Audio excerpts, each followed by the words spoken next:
The party by the lake had been louder than usual that night. Fairy lights strung across the trees shimmered on the dark water, their reflections trembling with every ripple.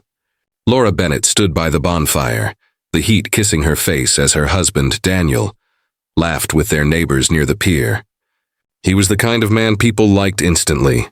Sharp suit, polished shoes, a smile that made everything look under control.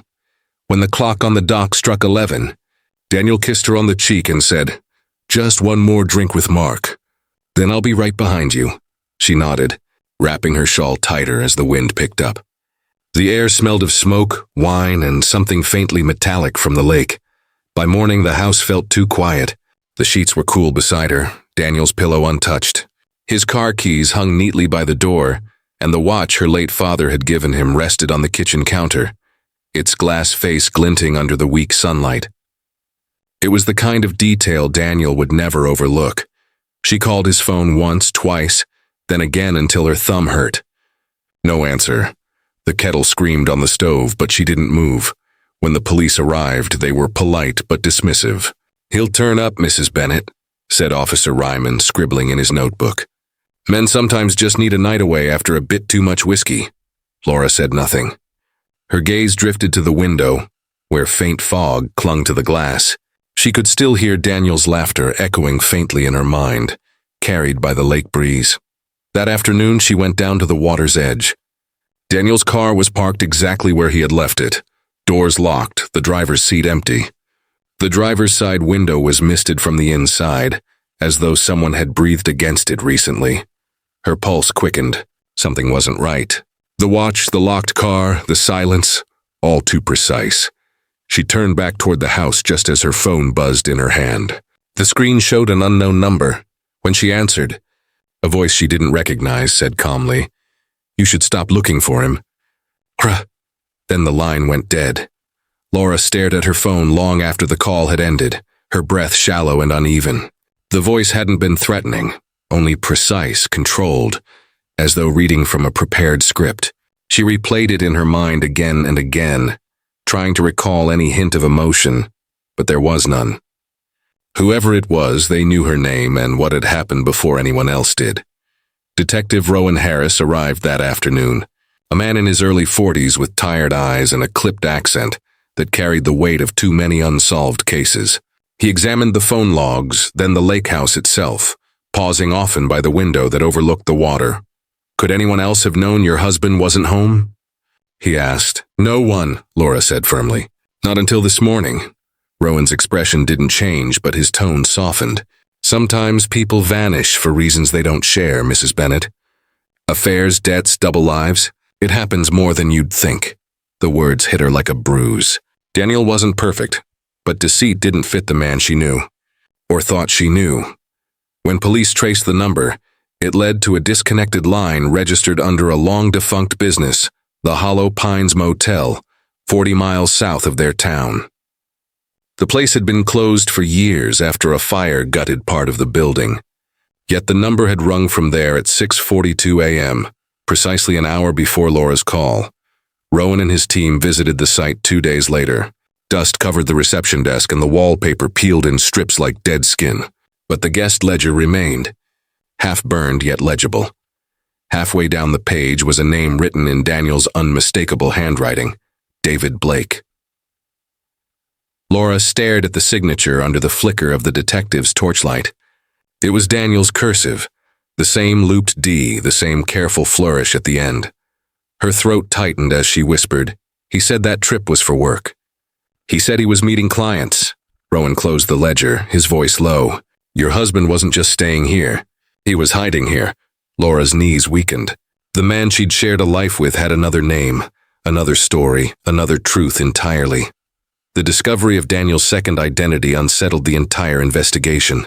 Detective Rowan's team began combing through Daniel's financial history, his travel records, and the small details that never made sense until now.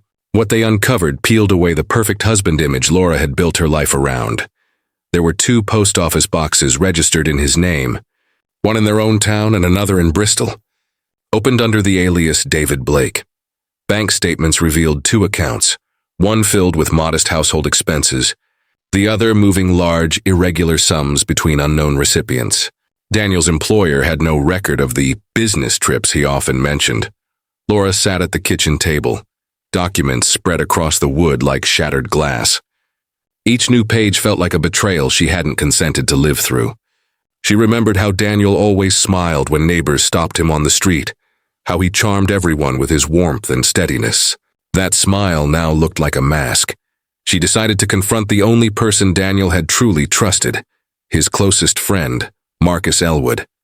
He was waiting outside the police station when she arrived, cigarette in hand, shoulders hunched under the drizzle. "Marcus," she began, her voice sharp. "What did Daniel get himself into?" He exhaled smoke, avoiding her gaze. "You don't understand, Laura." "Then make me," she snapped. "Because the man I buried my heart in had 2 names and 2 lives. Marcus's jaw tightened. He was trying to fix something before it got out of control. Her pulse thundered in her ears. "Fix what?" He looked as though he might answer, but then he turned away, crushing the cigarette beneath his shoe. "You should let it go," he muttered, retreating toward his car. Laura stood in the rain, trembling. The drizzle mixed with tears she didn't remember shedding. The more she uncovered, the less she recognized the life she'd been living. That night, she returned home and went through Daniel's belongings again, desperate for any trace of truth. When she slipped her hand into the pocket of his old jacket, her fingers brushed against something stiff, an envelope, taped shut and hidden deep inside the lining. Rain hammered against the windows as Laura sat at the dining table, the thin envelope resting before her like a loaded weapon. Its seal was old and brittle, held together by 2 strips of yellowing tape. For a long moment she stared at it, her breath shallow, unsure if opening it would set her free or destroy what little piece remained. With trembling fingers she tore it open. Inside were several Polaroids, the color faded but clear enough to see every detail. Daniel stood beside a woman she had never seen before, his arm wrapped around her waist in a way that felt too intimate to mistake. Beside them, a little girl smiled, wide-eyed, unaware, clutching Daniel's hand. The photographs carried a faint scent of lake water and cigarette smoke. On the back of one, Daniel's handwriting curved across the paper, careful and deliberate. She can never find out. Laura's stomach twisted. The date written beneath was from 2 weeks before he vanished. She pressed her hand to her chest, forcing herself to breathe. Detective Rowan arrived minutes later, rain dripping from his coat as he studied the images under the dim light. His expression remained composed, but his eyes betrayed a flicker of discomfort. "Mrs. Bennett, these don't necessarily mean what you think," he said cautiously. "It could be an old friend, a charity visit, anything." Laura shook her head. "That necklace she's wearing, it's mine. Daniel gave it to me on our wedding anniversary. There's only one like it." Rowan examined the photo again. The woman's smile seemed too knowing, her gaze directed toward the camera as if she recognized the person taking the picture. "Where did you find these?" he asked. "In his jacket pocket," she replied. "Hidden like he never meant anyone to see them." Rowan sighed, closing his notebook. "I'll run a trace on the woman. For now, keep this quiet." After he left, Laura sat in silence, the Polaroid spread across the table like a deck of secrets.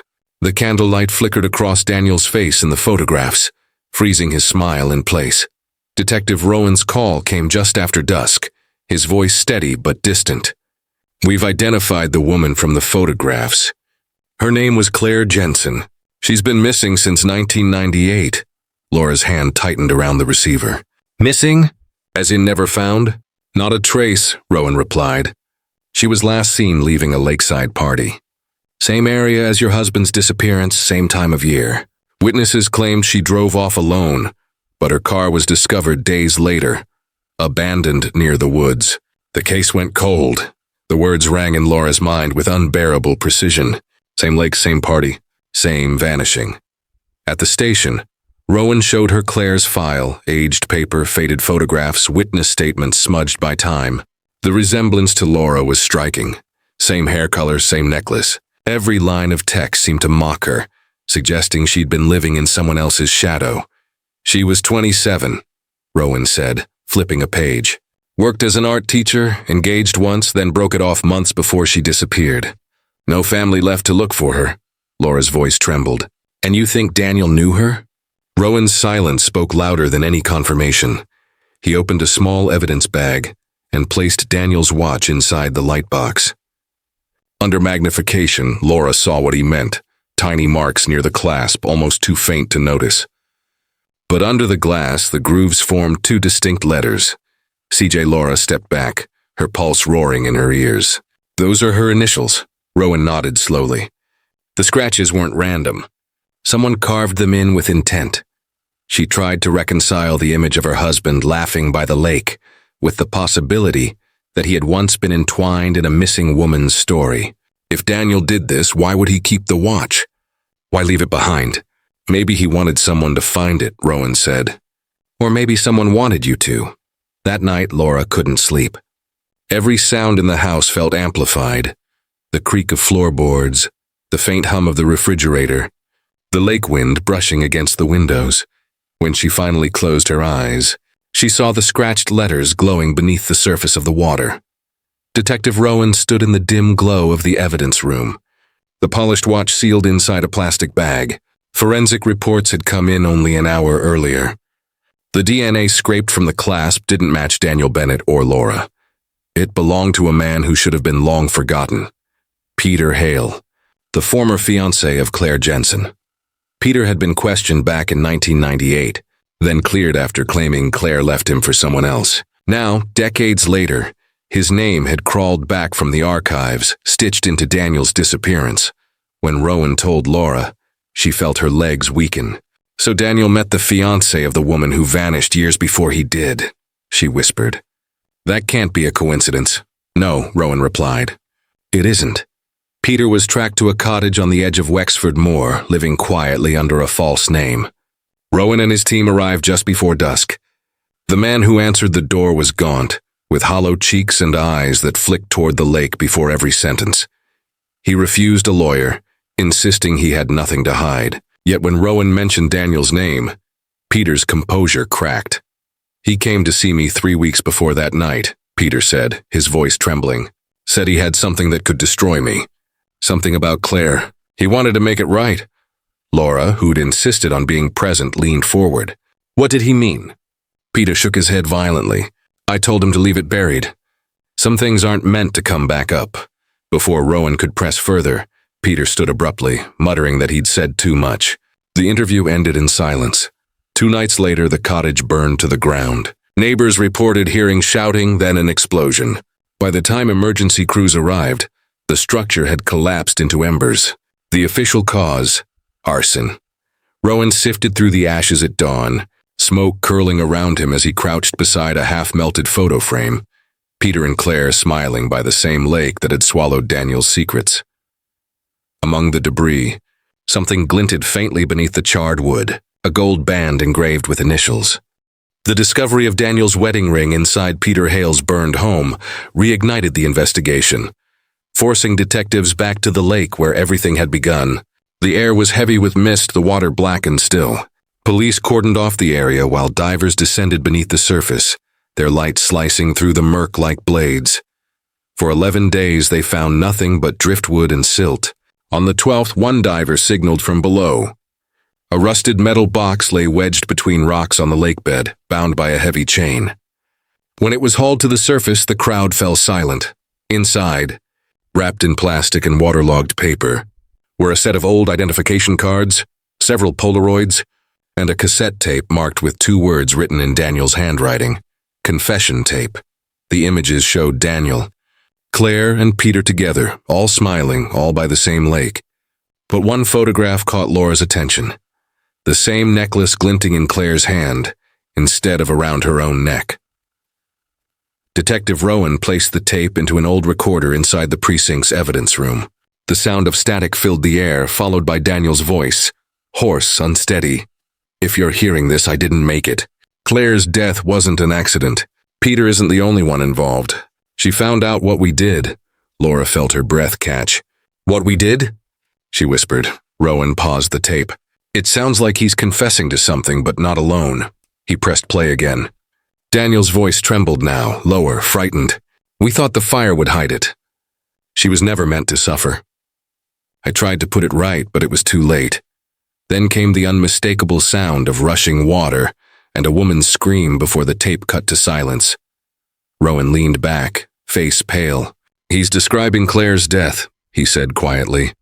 "But there's no proof who the we is." Laura stared at the recorder, her reflection flickering in its metal surface. Every part of her body screamed to deny it, yet a small, buried part of her knew the voice on that tape wasn't just confessing, it was warning. As the detectives filed out, Laura remained alone, listening again to the faint echo of that scream. The lake had given up its secrets, but one truth still lingered too close to home. The house was quiet when Laura stepped inside, the kind of silence that presses against your chest. Dust floated through the air, catching the light of the late afternoon sun. She had come to pack what little remained of her life there. Daniel's study untouched since the investigation, his scent long gone but his presence lingering like a shadow that refused to fade. She knelt beside his old desk, running her fingers along the edge of the floorboards. Something clicked beneath her touch. One board lifted easily. Beneath it, wrapped in a crumpled sheet of plastic, lay a small cassette marked only with a single letter. L. Her pulse hammered as she placed it into the recorder. The tape hissed, then crackled alive. Daniel's voice drifted out fragile and tired. "Laura, if you ever hear this, I'm sorry. I never meant for her to die. You were never supposed to find out that night wasn't my first lie. It was yours." The words twisted through the air like smoke. Laura froze, every nerve tightening. Then came a pause, followed by another voice. Light, familiar, cruelly unmistakable. It was her own. "No one will ever believe what we did, Danny." A faint laugh followed, recorded years ago. The same laugh she hadn't heard from herself since before Daniel disappeared. The tape clicked off. Laura stared at the recorder, her reflection fractured across its metal surface. Her mind reeled through fragments she had long buried. Claire's face, the lake, the smell of gasoline, Daniel's shaking hands. She had told herself it was an accident, that she had forgotten, that he had carried the blame because she couldn't. By the time Detective Rowan arrived the next morning, the study was empty. The tape sat on the desk beside a single note. "You were right. It was never over." He found her hours later by the lake, sitting on the edge of the pier, where the divers had once surfaced with the box. She didn't look up as he approached, her eyes fixed on the water. The investigation was officially closed that day, marked as unresolved disappearance. But locals still whisper that when the fog rolls across the lake at night, two voices can be heard drifting from the water, one pleading, one laughing, before fading into silence.